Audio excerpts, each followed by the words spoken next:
Before watching the video, please do not forget to subscribe our channel by clicking the subscribe button below and clicking the bell icon to be notified whenever we upload a new video.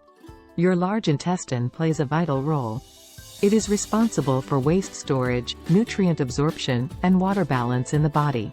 Your colon is a vital organ for waste elimination in the body. When the colon does not function properly, food gets stuck in the intestines, causing constipation, bloating, and gas.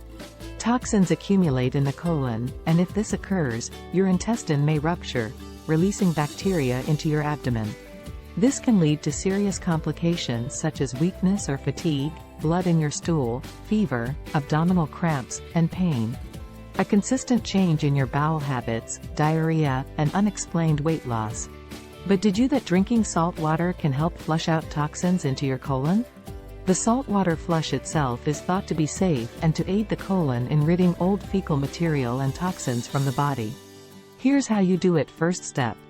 In 1 quart, 4 cups, of warm water, dissolve 1 to 2 teaspoons of non-iodized sea salt, ideally at least sea salt or pink Himalayan sea salt.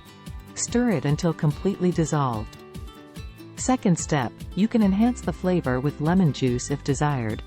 Lastly, drink the mixture quickly, preferably within a few minutes. You can feel the need to use the restroom. A saltwater flush is usually performed on an empty stomach, such as first thing in the morning, but it can also be done in the evening, a few hours after your last meal. However, saltwater flushes are not appropriate for everyone. Suffering from hypertension, kidney disease, or other serious medical conditions. Although it is a natural remedy for colon health, it is best to be cautious. If you learned something new today, give it a thumbs up and share it with your friends.